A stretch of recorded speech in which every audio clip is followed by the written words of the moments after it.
Ok, alors c'est page 26. Page 26, aujourd'hui on va commencer à étudier les corbanotes.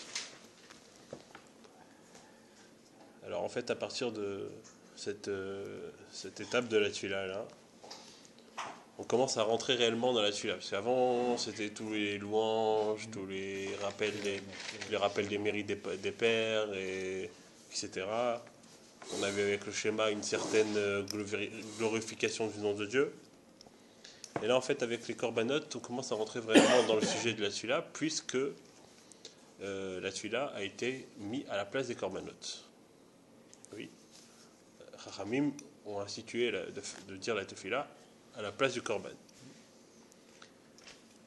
Donc, on va commencer d'abord. Vous voyez, il y a marqué à côté, là, sur la petite, Parashat Tatamid. C'est en fait. Donc, Parashat Tatamid, c'est la paracha qui va nous parler de ce qu'on appelle le tamid. Le tamid, c'était un korban qui était amené au Beth Amikdash tous les jours, une fois le matin pour pardonner les fautes du soir, de la nuit, et une fois l'après-midi pour pardonner les fautes du jour. D'accord? Donc il y avait deux korban tamid, et on va nous parler également dans cette paracha du korban Ola. D'accord? Alors pour aborder un petit peu l'esprit du korban, comme c'est aussi le sujet des parachutes de ces semaines en ce moment, l'esprit du korban, c'est, bien sûr, c'est pas juste dépenser de l'argent pour acheter une bête et puis la mettre sur l'autel et la brûler. D'ailleurs, il y a une histoire dans la Gemara d'une femme qui est arrivée sur l'autel et lui a dit espèce de voleur, pourquoi tu voles l'argent d'Israël? C'est pas ici l'histoire de ça, mais au contraire, c'est le fait de faire monter l'animal à un niveau plus spirituel. Élever l'animal. C'est comme quand on mange aujourd'hui, avant de manger un bon steak, on fait une bracha, d'une certaine manière, on élève l'animal. Si on veut, le korban était dans cet esprit. Et puis un peu aussi, il y avait un autre esprit, c'est que finalement le korban, c'est quelque part une chose où on fait entièrement la volonté de Dieu. On n'a aucun intérêt dans la mitzvah. C'est-à-dire éventuellement quand on fait Shabbat, quand on fait n'importe quelle mitzvah, on peut avoir un certain intérêt, un certain confort, un certain appui. N'importe quelle mitzvah, on peut trouver un certain intérêt personnel. Les corbanotes, il n'y a aucun intérêt. Tu prends de l'argent, tu achètes une bête, elle brûle. Autant jeter son argent par la fenêtre. Ça veut dire, visuellement, extérieurement, le corban n'a aucun intérêt. Donc, si on veut, c'est uniquement pour la volonté de Dieu. C'est ce côté-là qui sort du korban. Alors, donc, pour voir un peu dans le texte à parachat du Tamid. Donc, ça se trouve dans ma midbar. Vaïdaber Hachem chez les morts. Ça va être Ben Israël. Ordonne aux Juifs, et à Martha Alehem, tu leur diras, et Korbani, l'Achmi le Ishaï, mon sacrifice pour moi, les Réach Nichochi, mon odeur de mon plaisir. C'est-à-dire aussi que Dieu avait un plaisir du Korban. C'est à chaque fois qu'on voit dans la Torah, c'est marqué Nachad Ruach, ça veut dire que, en fait, c'était aussi Rashi explique ça d'une façon que c'était un plaisir pour Akadosh Baruch Hu, le fait que les Israël accomplisse ici sa volonté, comme je viens de le dire, juste le fait d'accomplir la volonté de Dieu. Tishmeru, donc vous allez garder la Krivli Bemoado pour l'approcher en son temps. Martha Lahem, vous leur direz Zé Aïché, voici le sacrifice, Asher Takrivu, que vous allez approcher l'Hachem pour Dieu. Kevasim Beneshanat et Mimim, vous allez approcher des chèvres d'un an parfait. Sûr, il fallait que aussi le korban soit la plus belle bête possible. Shnaim Layom, donc 2 fois par jour. Ola Tamid. Ola, le mot Ola veut dire que tout le korban était consommé. D'accord. Et le mot Tamid veut dire qu'il y a une certaine continuité. En fait, le mot Tamid en hébreu vient marquer ce qu'on appelle la Tmidut, c'est-à-dire que c'était tous les jours fait au même moment. Il y a un certain ordre qu'on verra peut-être après. Et Kevassim, il y en avait combien? Kevassim Beleshana, il y en avait deux. Deux milliers. Parce que Kevassim, c'est 2. Et Akeves Echad. Donc voilà, le premier. Ta'aseh baboker. Tu feras le matin. Et Akeves Hasheni, et le deuxième. C'est Ben Arbaïm. Oui. Voilà, ça répond à votre question. C'était Un le matin. le matin. Oui, oui. Non, mais à la base, il fallait prendre 2 qu'on réservait pour le tamid. Va à Sirita Efa, et on prendra aussi un dixième de Efa. Efa, c'était une mesure. Solette de fleurs de farine. Les mincha, pour une offrande. Beoula Bechemen, fruite dans l'huile. Katit Revi'it Ayin. Donc c'était fait en genre de boulette. Voilà. Olat Tamid. Donc un Olat Tamid, un Souya qui sera fait Béar Sinaï, la montagne du Sinaï. Les Réach d'Ichor Hashem. Donc encore une fois, on voit ce sujet du plaisir pour Dieu. Venisco et son offrande qui l'accompagne. Revi Itaïn. Il y a une certaine mesure la keves à Echad. Pour un keves, Bakodesh qu'il faut qu'il soit saint aussi. Alors c'était aussi important qu'il soit saint. Aser Neser Shechar la. Et donc là on parlait du vin qui était approché avec le korban. Le deuxième, tu feras comme celui du matin, avec les mêmes offrandes, donc tu feras dans la même intention, tu feras dans la même intention pour le plaisir de Dieu. Donc pour parler un petit peu plus profondément maintenant dans les... Dans, c'est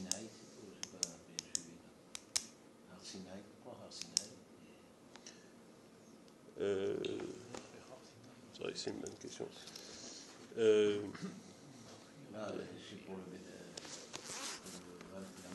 Mishkan, non? Arsinaï, pourquoi Arsinaï? Parce que il dit comme c'était fait au Arsinaï. Rashi explique dans le Chumash ici, il dit comme ceux qui ont été faits pour l'inauguration du Mishkan. Quand il y a eu l'inauguration du Mishkan, il y a eu des corbanotes, il y a eu des offrandes, des sacrifices. Et les sacrifices étaient faits au Arsinaï, au Mishkan même? En fait, non. En fait, là, le passouk est en train de comparer le Ola.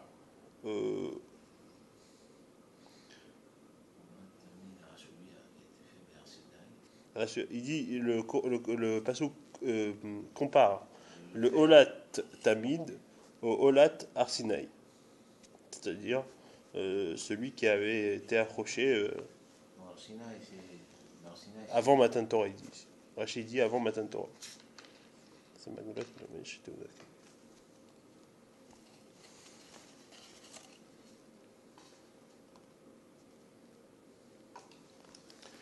Apparemment, il y avait un Olat Tamid qui était approché avant le Arsinaï. Il faudrait voir après les détails, mais c'est sûrement ici, il veut dire comme le jour des mille, comme ce qu'on a fait dans le Midbar Sinaï, quand on était dans le désert.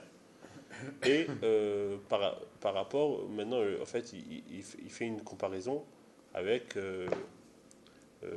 une certaine offrande qui avait eu lieu avant l'Arsinaï. Alors après, je ne sais pas, je n'ai pas été regardé.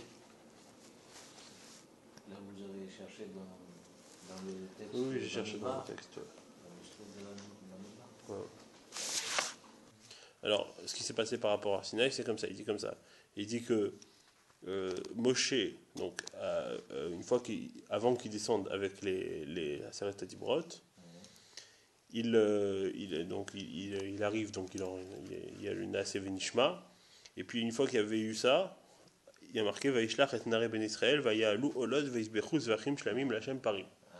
Donc là, il y a marqué donc, dans le verset que ils ont fait donc certaines offrandes, et ensuite c'est marqué Vaikach Moshe Chati Adam. Moshe a pris la moitié du sang, Vaesem Baganot, il a mis dans un certain ustensile. Vachati Adam Zaret à la Misbeach, et la moitié du sang il a aspergé sur l'autel. Donc il y avait eu ici une offrande. En tout cas, ce que Rashi en fait retient d'ici, pourquoi nous on parle de Arsinaï, Rashi retient d'ici qu'il faut mettre le sang dans un ustensile. C'est par rapport à ce détail, c'est pour ça qu'on parle ici de Arsinaï aussi. D'accord? En tout cas, pour parler peut-être un peu plus profondément du Korban. Alors, en quoi on peut comparer un Korban à un homme? Déjà, il y a plusieurs sortes d'animaux qui pouvaient être approchés en Korban. il y a le taureau, il y a et après il y a il y a comment ça s'appelle, le hez, on appelle ça la brebis, la brebis, enfin non, keves c'est la brebis, hez c'est Bélier. le bélier exactement. Alors donc par rapport au taureau, bon, on sait c'est que dans la Gemara nous parle beaucoup du taureau. Quand la Gemara nous parle du taureau, elle nous dit qu'il y a ce qu'on appelle un shor tam, shor muad. C'est-à-dire il y a ce qu'on appelle un taureau qui n'encorne pas beaucoup, qui n'est pas dangereux, c'est ce qu'on appelle un shor tam. Et il y a un taureau qu'on connaît dangereux, qui est connu pour être dangereux, c'est celui qui a fait plus de 3 accidents. D'accord. Celui qui a causé plus de 3 accidents, un taureau qui a causé plus de 3 accidents. C'est appelé un taureau un shor muad. Et en réalité, on peut aussi dire par rapport à notre. En fait, le korban vient ici se rapporter un peu par rapport à notre neshama. On a une âme divine et on a aussi cette âme qui nous anime, qui nous fait vivre. Si on va faire une avera, alors si on l'a fait une fois, ça va être un peu comme ce short âme. On n'est pas encore dans le stage du danger. Une fois qu'on l'aura refait, alors bon, ça devient un peu plus grave, on arrive vers le rouge, mais une fois qu'on l'a fait 3 fois, alors là on arrive à être shormoide. Et après on a plusieurs petits animaux, ça c'est déjà des animaux plus calmes, et en général plus doux. D'accord ? En tout cas, c'est intéressant de regarder que même des fois, on peut regarder n'importe quel animal sauvage, il a des qualités. Et que des fois, c'est pas que des mauvaises qualités, c'est des bonnes qualités. Par exemple, le lion, la panthère, etc. C'est des animaux sauvages qui ont énormément de qualités et que certaines qualités, on peut essayer de s'en inspirer. On va dire ça comme ça. D'accord ? Donc ça c'est pour le korban tamid. Après, page 27, donc on fait que ce qui est en gros. Après on va nous parler des kétoret. Alors les kétoret, qu'est-ce que c'est les kétoret ? Les kétoret, ce sont les encens. Ces encens qui étaient faits également dans le Beth Amikdash, sur l'autel qui était à l'intérieur. Vous savez l'autel qui était à l'intérieur, Mizbach HaZahav. D'ailleurs, c'est important de savoir que le Ketoret était fait donc sur un autel en or. Et donc, quelque part, il y a une connexion avec le fait que le Ketoret était fait précisément sur cet autel. Parce qu'il y avait un autre autel dans la cour sur lequel les sacrifices étaient faits qui était en cuivre, lui. Et pourquoi le Ketoret était fait en or ? C'est intéressant de regarder ça, mais en tout cas, on peut noter que dans le Zohar, Rajbi, il dit notamment que les Ketoret, si on savait l'importance des Ketoret et la grandeur des Ketoret, alors on en aurait fait une couronne qu'on aurait mis sur notre tête. On peut imaginer ce que c'est. Mais en tout cas, le Zohar, il nous parle de quelque chose d'extrêmement grand, extrêmement important. Et que celui qui lit les Ketoret chaque jour, eh ben, il est assuré d'avoir une vie en bonne santé, etc. Et que des bonnes choses. On fait des parchemins aussi. Oui, exactement. Alors, il y a aussi voilà, après, bon, il y a le fait de lire les Ketoret dans le parchemin. Alors ça, c'est ce qu'on peut dire, ce qu'il y a de meilleur, mais quelque part. Mais même lire les Ketoret en soi, déjà, ça a une grande importance. Et puis on le lit 2 fois. Une fois le matin, une fois à mincha. Bon, en fait, dans la prière du matin, il y a une fois avant et une fois après. À la base, c'était avant la tefila, le Ketoret. D'accord ? Et puis ça a été rajouté aussi après la tefila. Ce qu'il y a de particulier dans le Ketoret, pourquoi c'est tellement important ? Ben, on peut noter que dans chaque mitzvah qu'on fait, quand on prépare la mitzvah, on ne fait pas une mitzvah. Je m'explique. Shabbat, c'est une mitzvah. Si on fait Shabbat, on fait une mitzvah. Le fait de préparer Shabbat, c'est pas une mitzvah. On ne fait pas une mitzvah. On n'est pas obligé de préparer Shabbat. On prépare Shabbat. Non, mais le fait de préparer Shabbat n'est pas une mitzvah en soi.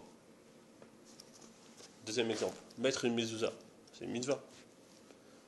Le fait d'aller acheter la mezouza, préparer la mezouza, mettre le scotch, c'est pas une mitzvah. Ce qui est la mitzvah, c'est de mettre la mezouza. Tout ce que tu as fait avant, s'en fout. L'ectorette, non. L'ectorette, c'est une mitzvah. C'était une mitzvah. Et le fait de préparer l'ectorette, c'est aussi une mitzvah. Ça veut dire préparer. C'est-à-dire, il y avait un certain mélange. C'est comme le Sefer Torah, l'écrire. Non mais, ça c'est autre chose, parce que ça, le fait d'avoir un Sefer Torah, c'est une mitzvah. Mais en même temps, chaque lettre que tu écris dans le Sefer Torah, c'est pas une mitzvah à part. Bon. C'est le fait d'avoir un Sefer Torah qui est... Après on te dit, bon, comme aujourd'hui pas tout le monde a les moyens d'avoir un Sefer Torah, donc tu peux avoir une lettre dans un Sefer Torah. Ça te fait participer dans la mitzvah, mais la mitzvah c'est d'avoir un Sefer Torah. C'est d'avoir. Voilà. Sefer Torah. Non, même le sofer qui écrit la mezouza, il n'a aucune mitzvah. Il écrit une mezouza. Il n'a pas la mitzvah il n'a pas une part de mitzvah. Quand toi tu vas fixer la mezouza, lui il va avoir un mérite. Là, ici, quand le Kohen préparait les kétorettes, d'ailleurs, la préparation des kétorettes était faite une fois par an. Et je peux vous dire qu'on se battait pour les préparer. Et en tout cas, quand le Kohen préparait les kétorettes, là, il faisait une mitzvah. C'est-à-dire quand il prenait tous les ingrédients de kétorettes et qu'il les réunissait, il y a plusieurs avis aussi sur ça. Comment l'iktorette était faite. Alors, on va voir après, peut-être dans le texte. Mais en tout cas, vous savez quand est-ce que l'iktorette était faite? Et avec quel argent surtout? L'iktorette était faite Rosh Chodesh Nissan, puisque Rosh Chodesh Adar, on venait de ramasser sur les shkalim. Et donc, on avait une certaine caisse de communauté. Ça, c'est plutôt le demeure du trésorier. Et avec cet argent, on achetait et on faisait pour toute l'année. À la base, on aurait pu faire ça tous les jours. Mais on faisait une fois par an. Il n'y avait pas un issour de refaire s'il manquait. Mais on faisait une fois par an. Et il y avait des mesures, on va voir tout à l'heure, pour une fois par an. D'accord? Donc ça, c'est la grandeur des Torah, c'est le fait que préparer aussi les Torah, c'est une mitzvah. C'est ça qui est spécifique dans les Torah. Alors on dit, Ata ou Hashem, Elokeinu, tu es Hashem, notre Dieu, Shektiru avotenu lefanecha aktoret asami, que nos parents ont fait devant toi, donc c'est aktoret asami. Et donc après il dit Bisman Shabbat Amidash et même quand le Beth Amidash était là, Kacher Sivita Otam Ben Moshe Neviar, comme tu as ordonné par Moshe, Kakatou B'Toratar, comme c'est écrit dans la Torah. Vaïmer Hashem El Moshe. Donc là on commence à rentrer dans le sujet. Kach Lecha Samim. Prends pour toi. Donc Samim c'est des oui, on va dire plutôt comment on dit, des bessamim. Ça vient du mot bessamim. Bon, c'est pas le même orthographe. Ça vient à peu près ça reste dans le même terme.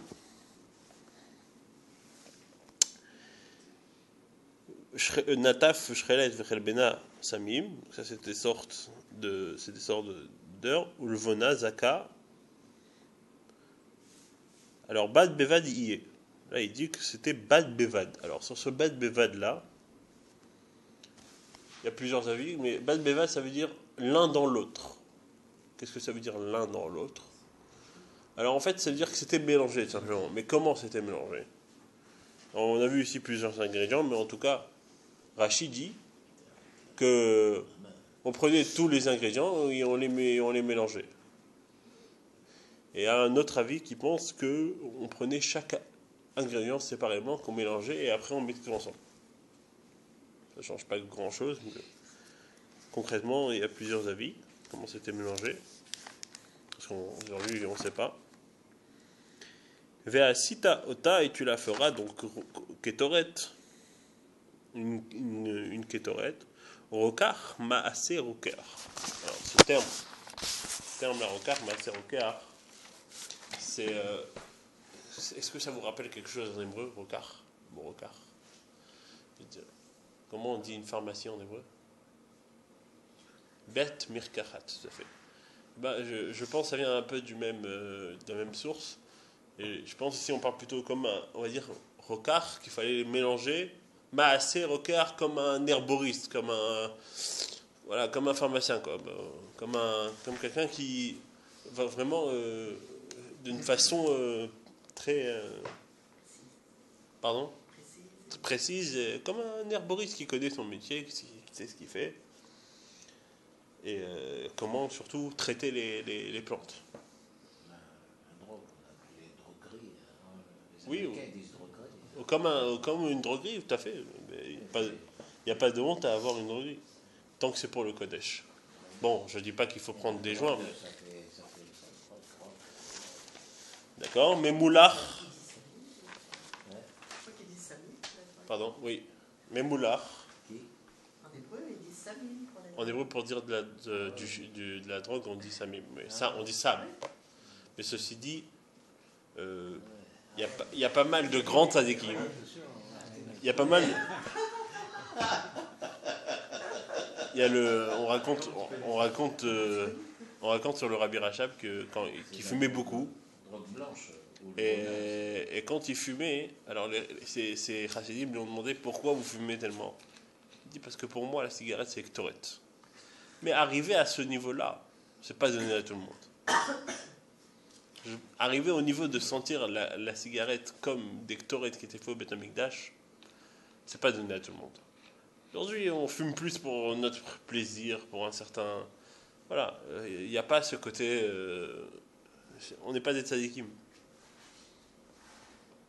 D'accord? Ensuite, donc, memoular. Alors, memoular, ça veut dire mélanger. Et ça vient du mot malar. Vous savez, on appelle ça non, malar, ça veut... comment on appelle ça? Un gars qui est sur les bateaux, là. Ah oui, marin. Un marin, voilà. Excusez-moi mon français. Hein. Donc un marin, vous savez, le marin quand il est sur la barque, alors pour faire avancer le bateau, il doit mélanger l'eau, voilà, il doit douiller, mais bien douiller, quoi. Voilà, donc c'est... D'accord. Et Tahor Kodesh, pur. Alors qu'est-ce que ça veut dire pur? Pur aussi, ça veut dire que ça devait être fait d'une façon que c'est comme de l'or, on dit de l'or pur, c'est-à-dire d'une façon raffinée, clean. Ça devait être vraiment, il ne devait pas y avoir comment on appelle ça, de grumeaux, ça devait être vraiment raffiné. Mais bien sûr, Kodesh, ça devait être saint.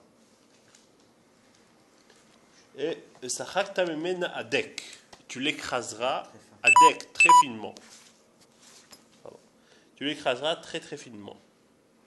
Natata mibena, et tu en mettras l'ifne aïdoud be'oel moed devant. Donc vous savez que donc le misbeach était devant le aïdoud du oel moed. Asher yived lecha shama, et on parle donc dans le oel moed, vous savez, il y a déjà une certaine présence divine. Donc Dieu dit à Asher yived lecha shama que je vais là-bas déjà te répondre d'une certaine manière. Et Kodesh Kadashim Tielachem. L'Ektoret était spécifié comme Kodesh Kadashim. Il y avait plusieurs niveaux de sainteté dans le Beth Amikdash. Il y avait le Kodesh et il y avait le Kodesh Kadashim. Kodesh Kadashim, c'était un niveau de sainteté supérieur qu'on retrouve par rapport au Korbanot et donc notamment par rapport au Ketoret. Parce qu'il y avait dans le Beth Amikdash, il y avait plein d'autres choses. Il y avait le bois, il y avait plein de choses qui étaient utilisées pour le Beth Amikdash. Tout ce qui était utilisé pour le Beth Amikdash était Kodesh. Par les Korbanot et Ketoret qui rentraient dans le stade de Kodesh Kadashim. D'accord. Maintenant, Venéemar. Alors là, il ramène un autre verset. Pardon. Veitir alav Aaron Ketoret Samim. Donc, c'est Aaron, hein, c'est le Kohen qui faisait les Ketoret. Donc, on parle alav, c'était sur le Misbéach. Baboker, le matin. Be'etivo et anerot yakterena. Et là, on dit à quel moment au moment où il éteindra les bougies, il va le faire les kétoret. Et ensuite, va à Lot, Aaron et Tanerot, au moment où il allumera les bougies, Ben Arbaim l'après-midi, Aktirena, c'est là où il fera les kétoret de l'après-midi, Kétoret Tamid, Yufne Hashem et Dorotechem. Donc c'est des kétoret qui étaient faits tous les jours, de la même manière, c'est pour ça que ça s'appelle Tamid, c'était d'une façon journalière. Et après, on verra plus tard, dans les à la fin des corbanotes, exactement l'ordre dans lequel se passait le service dans le Beth Amikdash. D'accord? Je pense qu'on a le temps de faire un peu le Pitoum. Alors le Pitoum Aktoret, maintenant qu'on le prochain passage, on n'aura peut-être pas le temps de terminer parce que et après on aura tous les ingrédients, mais en tout cas, on va peut-être commencer un petit peu. Le prochain passage, c'est vraiment là où la composition des Ktoret. Donc Tanour Rabanan, ça c'est on ramène une Braïta. Non, c'est une Mishnah, pardon. C'est une Mishnah qui était dans Kritout. Il dit Pitoum a Ketoret Ketzad. Comment était fait l'encens des Ketoret? Shlosh Mod Veshishim Ushmona. Donc 368 manim ayuba. 368 mesures il y avait. Donc comme je vous l'ai dit, on la faisait une fois par an. Donc c'est pour ça qu'il y avait 368.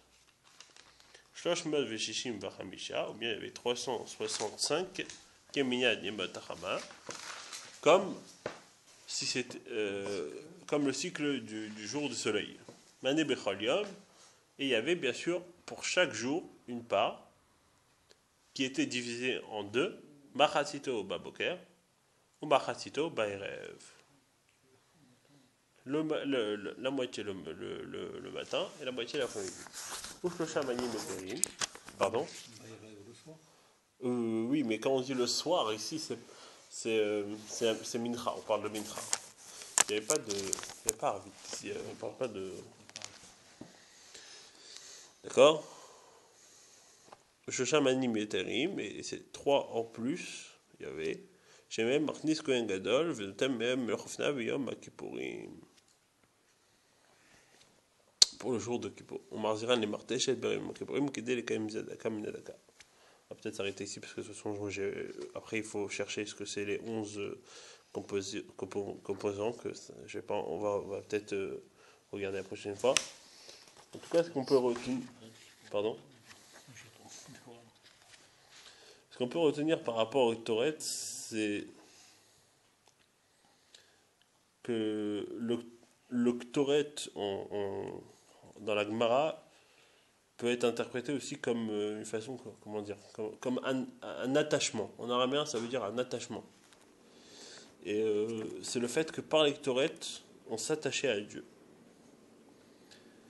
D'accord? Et en fait, ici on voit par rapport au Korbanot et au Ktoret, on voit finalement le service de Dieu et par rapport à l'extérieur du cœur et par rapport à l'intérieur du cœur. C'est-à-dire, l'extérieur du cœur, c'est ce qui nous fait vivre, et l'intérieur du cœur, c'est cette âme divine. Donc l'extérieur du cœur, c'est tout ce qui est Korbanot, c'est tout ce qui est animal. Et l'intérieur du cœur, c'est plus finalement ce lien qu'on doit avoir avec Dieu.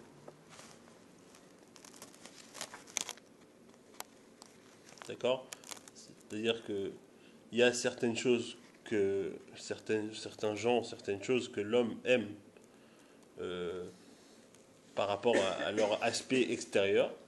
Et il y a certaines choses ou gens que l'homme aime par rapport à leur aspect intérieur. C'est un attachement qui est plus profond. Ou bien, comment dire, pour donner aussi un exemple, il peut y avoir une chose qui peut nous attirer, mais au fond, on ne l'aime pas. Mais ça veut dire qu'en fait, par rapport à quelque chose qu'elle engendre, et ben finalement, elle fait qu'on est attiré vers cette chose-là. Ou bien, on peut avoir une personne qui nous oblige à aimer quelque chose. Nous, c'est-à-dire que on va t'expliquer à quel point c'est le boulot d'un commercial. On va t'expliquer à quel point la chose elle est bien, la chose elle est tellement ça vaut le coup. Et finalement, à la fin, tu vas te forcer à l'aimer. Bien, toi-même, des fois, tu peux réussir toi-même à réfléchir, à essayer de te convaincre toi-même. Enfin, pas essayer de te convaincre, c'est-à-dire un jour, tu vas te lever, et puis tu vas réfléchir à quelque chose, et puis ça va en fait pencher ton cœur vers un bon côté. Parce que tout vient du cerveau. D'accord. On dit que c'est le cerveau qui doit dominer sur le cœur. Pas le cœur qui domine. C'est-à-dire que si les sentiments dominent sur la raison, c'est un animal. Ça, c'est un animal. Un animal, il ne cherche pas la raison. Il n'a pas la raison. Les sentiments dominent sur la raison. Un homme, la raison doit dominer sur les sentiments. C'est ça qui le différencie de l'animal. D'accord. Et il y a bien sûr des choses que on aime tout de suite d'une façon naturelle. Et ça, c'est ce qu'on appelle l'intérieur du cœur. C'est des choses qu'on aime vraiment dans notre profond, que personne n'a besoin de nous expliquer pourquoi cette chose est bien. Pourquoi cette personne est bien pour nous. C'est comme l'amour d'un mari pour sa femme. Voilà, il y a tout de suite ici quelque chose de beaucoup plus profond. D'accord. Et on peut dire... On comprend mieux l'amour d'une mère pour un enfant. Oui, ou l'amour d'une... Mais quelque part... Femme, on ne sait jamais. Mais quelque part, je m'excuse, mais je vais peut-être vous choquer. Mais je voulais vous contredire, parce que vous n'avez pas choisi, vous, où vous allez tomber. Vous n'avez pas choisi qui vous allez être. Par contre, votre femme, c'est vous qui la choisissez. Et donc, je pense que ici, l'amour d'une mère, l'amour d'une mère est maternel. Ça, c'est un amour qui est de l'âme à l'âme. On parle même pas ici de cœur, on parle d'âme. Mais par rapport à une femme, je dirais que c'est encore même plus profond que l'amour de la mère. C'est pour ça qu'on te dit que quand tu te maries, il faut te séparer de tes parents pour aller te marier. Parce que tu dois oublier cet amour paternel. Sinon, ça a un aspect négatif sur l'amour du couple. Mais en tout cas, comparer l'amour d'un homme pour un ami et l'amour d'un homme pour sa femme. On va comparer ces deux amours, si vous voulez. Alors, moi j'aime bien, lui je l'aime pas trop, bon, voilà. Mais finalement je l'aime bien parce que il m'intéresse, parce qu'il a beaucoup d'argent, parce qu'il a des bons amis, parce que avec lui je me sens bien, parce qu'il a toujours des bons plans, parce que j'aime bien sa voiture, voilà. Alors que par rapport à une femme, le mari de sa femme, c'est dire aujourd'hui à 20 ans elle est belle, mais à 40 ans c'est pas la même histoire. Donc si on... Donc vous comprenez ce que ça s'appelle, il y a l'amour qui dépend de quelque chose, c'est un amour extérieur. Les Pirkavot ils disent ça comme ça. Il y a l'amour qui dépend de quelque chose et il y a l'amour qui ne dépend pas de quelque chose. L'amour qui dépend de quelque chose, du moment où ça dépend de quelque chose, c'est un amour qui est extérieur. C'est quelque chose d'extérieur. Et c'est pareil par rapport à Dieu finalement. Si la façon dont on aborde le service de Dieu, il est d'une façon extérieure, il faut travailler aussi sur ça parce que il faut que ça soit aussi intérieur. Il faut que ça soit et dans la façon de korban et dans la façon de Toret. Le korban, c'était fait finalement avec l'animal. L'animal, c'est toute la couche extérieure. Pourquoi ? Parce que finalement, cet amour qu'on a pour une femme, personne n'a besoin de nous dire. Et finalement, l'animal, lui, il va rester tout le temps bête. Je veux dire, il n'a pas de raison. Donc nous, on doit travailler sur cette couche pour lui donner une raison. Sur la couche extérieure, quand il dit qui correspond au korbanot, pour lui donner une raison. Pour essayer d'avoir cette raison, d'acquérir cette raison. C'est finalement le but du korban. C'est pas qu'on reste dans l'étape d'un animal, c'est que l'animal, on a dit, s'élève. Donc si l'animal s'élève, c'est qu'on arrive à avoir une raison dans le niveau de l'animal, qui est donc l'extérieur du cœur. Mais par rapport à ce niveau de Ktoret, qui est le niveau de l'intérieur du cœur, alors là, on est déjà plus dans un niveau plus haut. On n'a pas besoin de nous expliquer pourquoi c'est bien. Et Et pourquoi c'est bénéfique pour nous? Vous comprenez ce que je veux dire? Et c'est pour ça aussi, c'est pour ça aussi que les Ktoret étaient aussi hautes, parce que c'est quelque chose qui était beaucoup plus. D'ailleurs, si vous comparez, si vous comparez les deux, pourquoi ça correspond plus à l'extérieur et ça correspond plus à l'intérieur? Tout simplement, les corbanotes où ils étaient faits, on l'a dit tout à l'heure, à l'extérieur du Ohel Moed, dans la cour, sur le misbach à Nechoshet. Les Ktoret étaient faits